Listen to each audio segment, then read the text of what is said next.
नमस्कार मंडळी, स्वागत आहे तुमचं माझं यूट्यूब चॅनल #क्रिएशन यामध्ये. तर आपल्याला काय होतं की कधी कधी आपल्या घरामध्ये भाजीसाठी काहीच नसतं आणि काय करावं ते पण सुचत नाही. त्यावेळेस तुम्ही हे तडकावाला दही करून बघा. जे दही असतं त्याला तडका द्यायचा जस्ट, बाकी काही नाही. तर त्यासाठी सगळ्यात आधी मी तेल टाकून घेतलेलं आहे 1-1.5 पळी आणि त्याच्यानंतर त्याच्यामध्ये जिरे टाकलेले. जिरे चांगले तडतडले, त्यानंतर मोहरी टाकायची. मोहरी पण चांगली तडतडून द्यायची आणि त्याच्यानंतर ह्या तडक्यावाल्या दहीसाठी काय करायचं, कांदा भरपूर लागतो. जितका जास्त कांदा असेल तितकं त्याची चव चांगली लागते. त्यासाठी तुम्ही कांदा भरपूर घ्या आणि दही आहे ते दही शक्यतो आंबट घ्या, त्याने चव जास्त छान लागते त्यासाठी.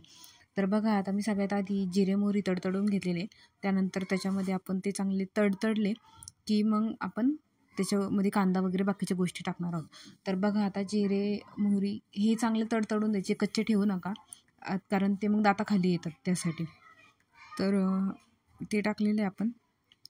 त्यानंतर आपण त्याच्यामध्ये थोडंसं हिंग टाकणार आहोत चिमूटभर आणि ते पण चांगलं फुलून घेणार आहोत. त्यानंतर त्याच्यामध्ये कांदा टाकणार आहोत. आता कांदा बघा मी किती मोठा मोठा चिरलेला आहे, असंच मोठा मोठा चिरा, जास्त बारीक नका चिरू. आणि आता हा कांदा आहे तो खूप परतून द्यायचा, एक 10 ते 12 मिनटं परतून द्यायचा. तो पूर्ण गोल्डन ब्राऊन झाला पाहिजे तोपर्यंत चांगला परतून घ्यायचा. तोपर्यंत जर तुम्ही माझ्या चॅनलवरती नवीन असाल तर तुम्ही माझ्या चॅनलला सबस्क्राईब करा, व्हिडिओजला लाईक करा, कमेंट करा आणि व्हिडिओ शेअरसुद्धा करा आणि प्लीज सबस्क्राईब करा. तर बघा, आता आपण आपला कांदा आहे तो चांगला परतून घेतो आहे. ह्या प्रोसेसला जरासा वेळ लागतो पण टेस्ट पण तशीच छान लागते. कांदा जर कच्चा राहिला तर काही टेस्ट एवढी भारी लागत नाही. त्यासाठी तुम्ही नक्की कांदा पूर्ण परतून घ्या. आणि भाजीला काही नसेल तर नक्की तुम्ही ही भाजी करून बघा. म्हणजे भाजी नाही म्हणता येत, तडकेवाला दहीला आपण एक सिंपल असं तडका देत असतो आणि चपातीसोबत एकदम भारी लागतं. त्यामुळे तुम्ही नक्की ट्राय करा आणि मला कमेंटमध्ये सांगा की तुम्हाला ते कसं वाटलं ते. तर बघा, आता आपण त्याला चांगलं हलवून घेतो आहे, पूर्ण परतून घ्यायचं एकदम गोल्डन ब्राऊन होईपर्यंत. आणि त्यानंतर आपण त्याच्यामध्ये थोडेफार असे बेसिकचे मसाले टाकणार आहोत. जास्त पण काही स्पायसी करायचं नाही कारण मग आपलं जे दही आहे ते फुटण्याची शक्यता असते त्यासाठी. तर बघा, चांगलं मिक्स करून घ्या. आमच्या इथं तर हे खूप आवडतं. जरी भाजी असेल तरी हे असेल तर भाजीला पण मागं टाकेल की भारी टेस्ट लागते याची. तर बघा, आता त्याच्यानंतर मी त्याच्यामध्ये 1 चमचा लाल तिखट टाकलेलं आहे, 1 चमचा धने पावडर टाकलेली आहे. त्यानंतर ते चांगलं मिक्स करून घेऊया आपण. आणि ते चांगलं मिक्स झालं की आपण त्याच्यामध्ये थोडीशी गरम मसाला टाकणार आहोत, थोडासा, एक अर्धा ते पाऊण चमचाच टाकायचं, जास्त नका टाकू. त्यानंतर हळद टाकायची आहे थोडीशी चिमूटभर आणि त्याला चांगलं परत एकदा मिक्स करून घ्यायचं आहे. त्यानंतर थोडंसं पाणी टाकायचं जेणेकरून मसाला आपला करपणार नाही, चांगलं शिजलं जाईल त्या भाजीमध्ये, कांद्यामध्ये चांगला मुरला जाईल. त्यासाठी 1-1.5 चमचाच पाणी टाका आणि चांगलं मिक्स करून घ्या परत एकदा.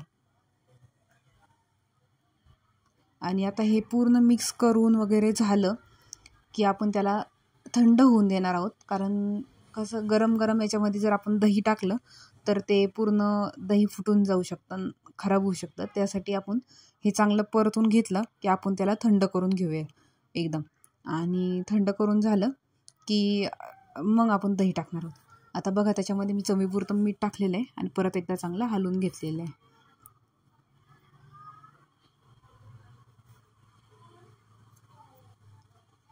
चांगलं मिक्स करून घ्या आणि चांगलं हे शिजून द्यायचं कारण यानेच जास्त चव येते आपल्या दहीला त्यासाठी. आणि चांगलं आता बघा, मी त्याला गार करून घेते थोडा वेळ. आणि गार करून झाले की आता बघा, मी त्याच्यामध्ये 1 वाटी एवढं दही टाकलेलं आहे. 1 वाटी कांदा होता तर मी 1 वाटीच दही टाकलं आहे त्याच्यामध्ये. तुम्ही थोडंसं दही जास्त पण टाकू शकता आणि दही जास्त आंबट पण घेऊ शकता, त्याने जास्त छान चव लागते. आता हे चांगलं एकदा मिक्स करून घ्यायचं आहे एकदम आणि त्यानंतर परत एकदा गॅस चालू करायचा आहे. बघा, आता मी पूर्णपणे त्याला मिक्स करून घेते आणि एकदा चांगलं मिक्स झालं की आपण त्याला परत एकदा गॅस चालू करून थोडंसं शिजवून घेणार आहोत.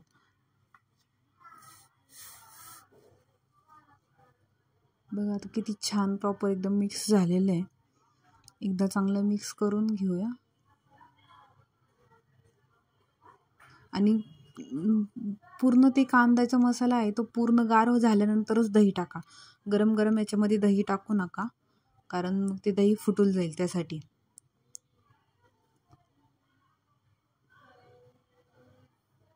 बघा आता किती छान मिक्स झालं आहे सगळं. आता मी गॅस चालू केलेला आहे, तुम्ही बघू शकता. कलर पण किती मस्त चेंज झाला आहे त्याचा. ते चांगलं शिजतंय आणि हलवत राहायचं. गॅस चालू केल्यानंतर हलवलं तर आपलं दही आहे ते फुटत नाही त्यासाठी. आणि आपलं दह्याचा कलर एकदम भारी आलेला आहे. तर बघू शकता तुम्ही किती छान असा दह्याचा कलर आलेला आहे आणि दही चांगलं शिजतंय बघा. आणि हे असं आपलं जे तडका दही आहे ते तयार झालेलं आहे. आणि बघा किती छान दिसतंय ते. So thanks for watching. Bye bye.